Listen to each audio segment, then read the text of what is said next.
Where's our agenda? We don't have an agenda. Did you put the open statement?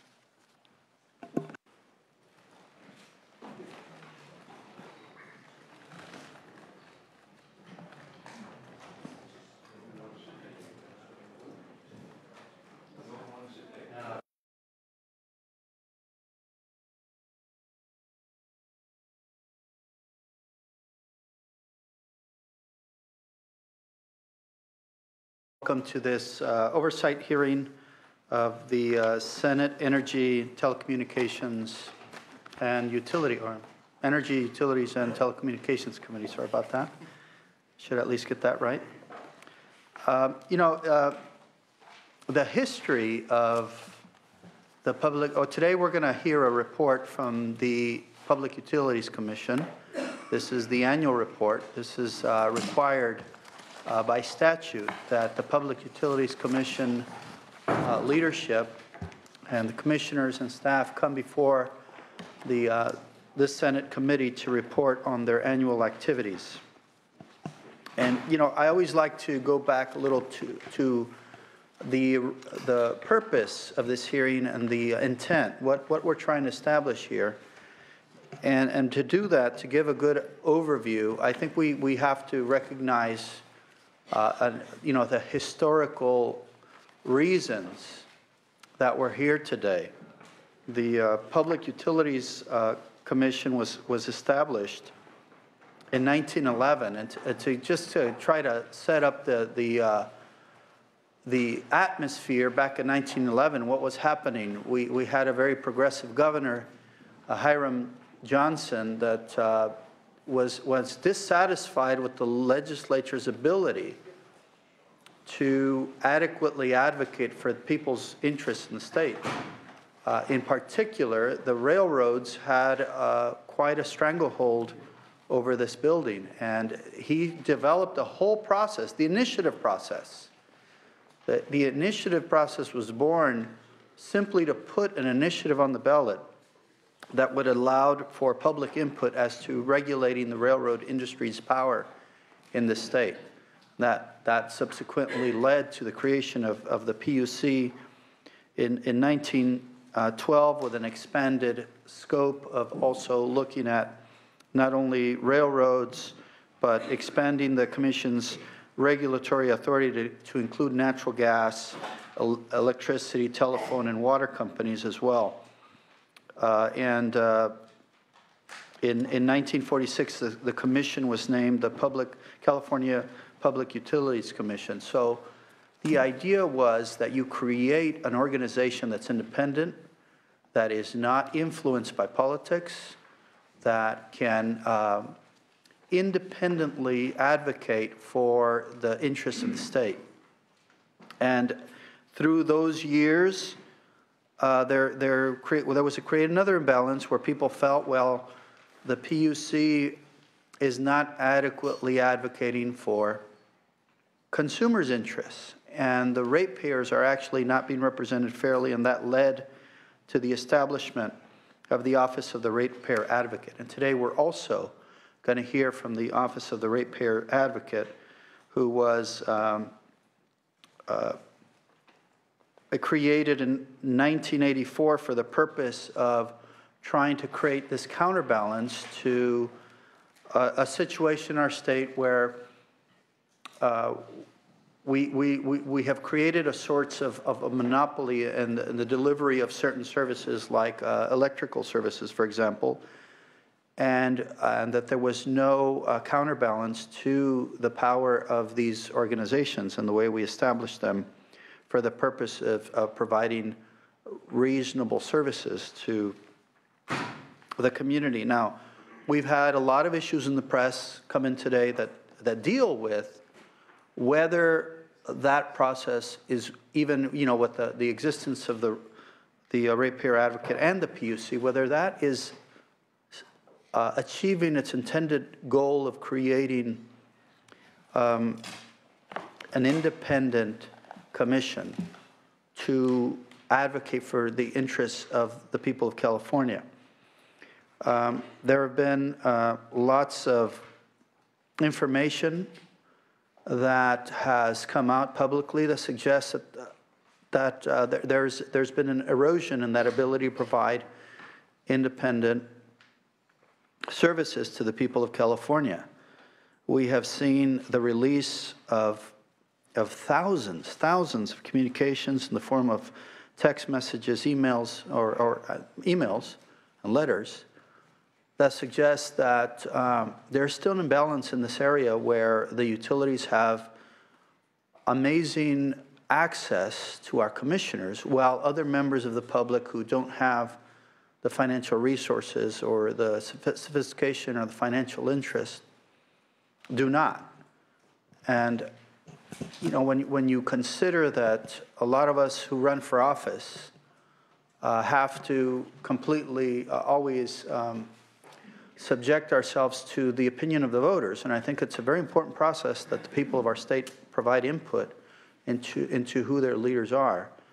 We have created a system that creates commissioners that don't need to run for office, who are accountable primarily to the legislature, because once the governor selects them and they're appointed, only the legislature can remove members of the commission. And when you see the dynamics working out, while you're seeing, on one hand, the PUC doing good work to advance California's interests in terms of portfolio, but you see lots of areas where I think as a community, as a state, we should be very concerned.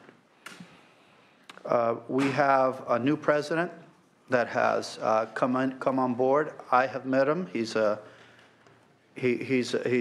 fine man who is coming in with a zeal for changing things, reforming things for the better. I have had a chance to talk to him and ask him lots of questions. I have more for you today, but I think today I hope to hear from your comments. Maybe you can frame them in the context of why the PUC was created and where have we failed to provide that objective leadership within the PUC in the past, and what do we need to do to correct that? Because you know, I think there are a lot of things that we need to address to improve the relationship with the PUC and the general public. I think there's been an erosion in the public's confidence in the PUC recently, and I think there might be more to come. I don't understand. Maybe you might know. But I would like to hear in terms of what can you do, or what do you intend to do, if anything at all, to improve the processes internally, to safeguard from any activities that not only violate the public's trust, but also appear to violate the public's trust. So we're going to begin by welcoming our PUC, the chairman of our PRC, or PRC president, Michael Picker. Welcome. You're here with staff members, and I'll let you kick it off, and then we'll take, after your presentation, we'll hear questions from the members, and after that, we'll hear from the ratepayer advocate president, or the director. We're hearing from the director. And then we'll have questions from committee members. And I want to thank the committee members for being here punctually. This is an important hearing. And this is our opportunity as senators, members of this committee, to do our jobs in overseeing the work of the Public Utility Commission and the Office of the Ratepayer Advocate. Mr. Picker. Okay, thank you very much. I appreciate your comments, Mr. Chair, and thank you for asking me to join you, senators. I've never presented an annual report from the CPUC to the committee, and so I'm not sure you really want me to go into a lot of detail, but I'll just tell you that we actually have started our reform. This is actually a clearer version than I've seen in the past, easier to read, formatted differently, and I would commend it to you as a tool for actually having a better picture of what we did last year. I think I defer a little bit in terms of the emphasis for the next year. A lot of this is really just programmatic, and I don't think it really articulates the exact questions that the chair was asking, which I think are my preoccupations as well. But I think that the PUC has at various times been charged or expected to create circumstances for investment in infrastructure, whether it's rail, to grant and enforce monopolies because some infrastructure didn't serve the public well by being duplicative. So, for example, 2 railroad lines from one city to another competing with each other probably actually ended up costing the public more. We have also become, over time, a safety agency to protect people and to ensure that the systems that we have encouraged investment in are well run, and then even a consumer agency to ensure that rates are well designed and that they actually fund the infrastructure, a reasonable return, but no more. And more and more industries have been added or taken away. And so all this sort of happens in a sedimentary fashion where one era people will create some statute, they'll actually add more statute until the bottom parts actually get compressed and hardened. And that they move from being a sedimentary formation to actually be a hardened metamorphic foundation. And harder to change, harder for people to actually penetrate. I think that's very important because in my understanding of the challenges we face, they're not simply as simple as just general access to decision makers, although that's very important. I think there's also the threshold issue of access to the organization. We are really difficult for people to understand and to deal with. It takes pretty much a professional to actually track what we're doing.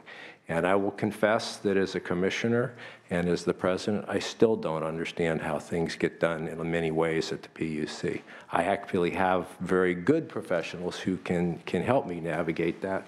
I want to introduce our executive director, Tim Sullivan, who was the acting chief ALJ for a year and has been a leader in the ALJ division for a long time, and Michelle Cook, who's our assistant executive director for administration, who was also an administrative law judge. That unit is really the core and the heart of the organization because they maintain the process. They are the culture of the organization. They actually say how it is that we do our policy business and how we set rates. And so to the extent that they are process bound and really focused on observance of the rules, and as those rules get more complicated, as different duties get added to us or taken away, then it becomes harder and harder and harder for outsiders and initiates to really kind of figure out how to navigate us. So I think that is an important issue.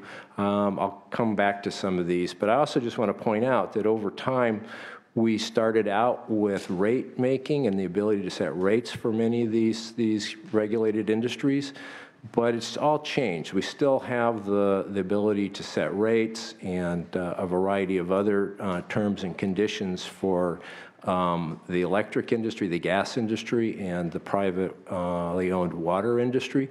But for example, for the cable industry, it's almost a ministerial task of just registering these large companies in California. We have very little authority. Within the telephone world, we have mobile broadband, we have wireline, we have VoIP, voice over internet protocol, over cable and fiber. All of them are slightly different, which increases the challenge both internally and externally of trying to understand how things are actually done. So I will confess that frequently I cannot remember the exact technology and the exact scope of our authority over some of the telecommunications industry. I understand the power industry, particularly the electric industry, much better. I think that at the same time that we will address these other challenges of whether or not we actually maintain fair access to the key decision makers, which is one of our core requirements, we also kind of have to deal with transparency, which means different things to different people. So on one level, we have to make our decisions in most regulatory proceedings based on a record that's developed in public and not use any other information. And that's the core of this issue of access, is our commissioners actually developing their own vision of the topic based on conversations that take place outside of the record. And in different kinds of proceedings, that happens differently. So in our quasi-legislative proceedings, it's different than our rate-setting proceedings, and it's different than our adjudicatory proceedings. Each of them requires a different approach and a different set of requirements as who we can talk to, when, and how, and where. And so if you think this is dizzying, think of yourself as being a small business person who really only needs to know one thing. And then, I don't know if any of you have ever looked at our website, it's absolutely impenetrable. To this day, I still cannot find the things that I would like to say are easily there. So this issue of transparency then kind of is on a variety of different levels, and I think that we'll have to address all of them. I'm just going to kind of talk to you a little bit about some of the things that we're doing to address that that are fairly new, and then talk a little bit about maybe a couple of other issues that are of interest, including how we're making efforts to revitalize and reinvigorate our safety programs, and then possibly talk a little bit about the challenges we'll face this year in terms of energy policy and energy procurement. But just to start, again, I'm fairly new, so you're hearing this as somebody who can no longer be an outsider. I've been there a whole year. I got to take responsibility for all of it. But I still have a different perspective than people who've actually been there long enough to really understand how to make the existing system work. And I think most of you know that knowledge of the institution actually is really important, and sometimes it's hard to step back and think about when you first approached your new jobs and how hard it was to really figure out how it worked. But I'm trying to use that as a tool for analysis and to think about what things make sense based on other good public policy and public administration.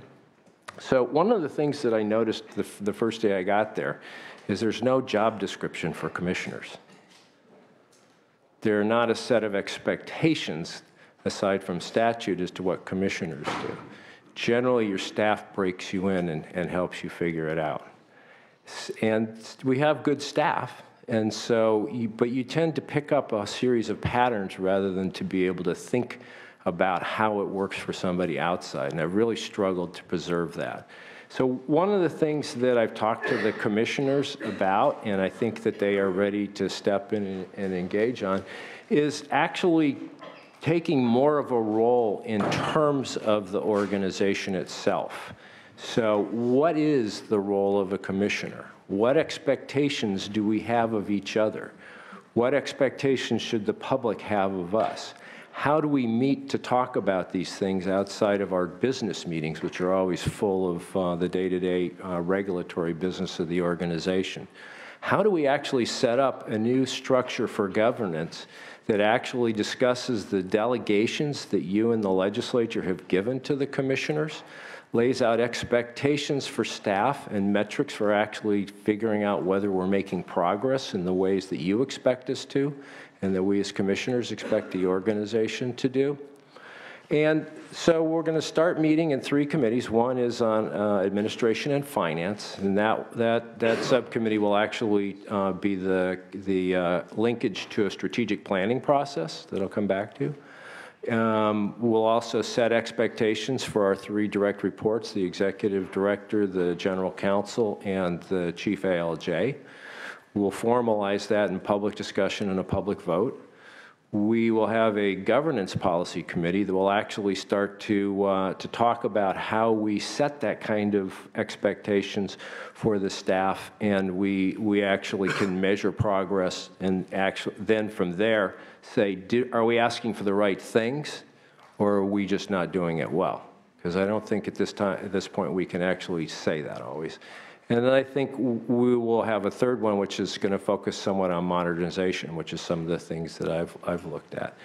We've already established an internal auditor system, and they've actually started to develop a series of audits. I think this is a very important tool because it speaks not only to compliance with good practices and actually fulfilling the requirements of the legislature and other bodies in terms of our actions, and really making sure that we have the systems in place to ensure that. And if we can't do that for ourselves, then we probably are not doing a very good job for the regulated utilities.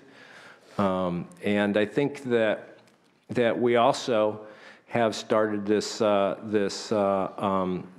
revitalization of the safety programs. That's probably, in my experience, the one overarching policy where the commissioners actually set expectations for the organization. And it came to me as I was watching the staff talk about what the issues were from the perspective of staff in terms of trying to strengthen, revitalize, reinvigorate, modernize our safety program, which in my estimate was not meeting anywhere close to my expectations, your expectations. And they really were trying to guess what the commissioners wanted. And that's when it occurred to me that we were really not being clear with the staff what we expected and how we were going to measure that. So we did our first safety policy. It's the first overarching policy. We discussed it in public. We had a series of meetings with staff and outside stakeholders. We talked to experts in the field, the Center for Catastrophic Risk Management. We talked to the FAA. We talked to the Navy, a variety of different experts. We talked to the utility risk managers to figure out how they looked at these issues so that we could begin to think how we should look at it. And another piece that came out of that I think is very important is our first effort to really just get beyond compliance towards overall excellence. How do you exceed the very clear regulatory standards that we set? This much weight on a telephone pole versus actually going the route of, say, the Navy, which is a high reliability organization, where they just have a constant goal of reducing accidents. And they're always learning, they're always improving. And so we do that in the form of what we call the risk assessment and rate setting. And what we've been doing is requiring the utilities to show us how all their investments in infrastructure actually also respond to the top risks for each of those utilities. And this is a tool that I think over time allows us to actually establish higher and higher and higher benchmarks, and it'll be a focus of our activities. We've actually just gotten the first result of our safety policy. We adopted in January a safety plan, and if you have questions, Lisa Malachenko will actually be able to answer your questions on that. I can cover topically the issues. And I think that's actually fairly helpful and hopeful. Now let me go back to the strategic planning process. It's pretty clear to me that over the last 10 to 12 years, as we were actually helping to implement the state's greenhouse gas goals, which is, in my mind, a very important issue and an important safety issue. The safety is something that occurs in the future. The actions that we need to take place now. But we actually have increased the number of lawyers and economists and public policy majors that we have in the PUC. The skill sets that you need in safety don't necessarily map exactly there. Sometimes you need more engineers. We also have this other phenomenon that a lot of our workforce is aging out, just like in many other state agencies. Everybody's kind of getting to the end of their careers. They're counting the days towards retirement. They're in there talking to CalPERS about retirement benefits and what's the best day to retire. And we're going to have a real hard time getting the accountants that we need to actually run an effective rate setting program. We have a lot of smart people who have a lot of history, But as they go away, our ability to fulfill that function will actually get slightly less effective. And when you think about it, given the housing costs in the Bay Area, it's going to get really difficult for us to hire engineers and accountants. So I think that what we'll have to do as part of our strategic plan is come up with a real clear set of goals as to where we're going to be in 3 to 5 years for all these functions, for energy regulation, for dealing with safety, for actually having the kind of transparent and fair organization that we need to see, and then start to actually develop a different kind of a budget. The budget that we offer to you here today describes where we were last year. It does it much better than we ever have done before, but I don't think it tells you where we need to be in a few years and how we're going to get there. And I think that that is another failing that we are committed to overcoming. So I can go on about some of the other modernization efforts that we have underway, from strategic planning to developing a strategic staffing plan to actually having the commissioners sit in public meetings and talk about the things that they need to do to make the organization more effective, more modern.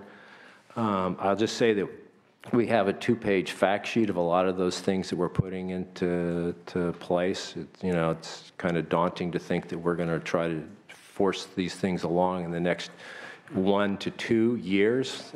Changing an older organization with a hard legal core just takes a while. But rather than going on, I'd just like to answer your questions. And thank you for your patience.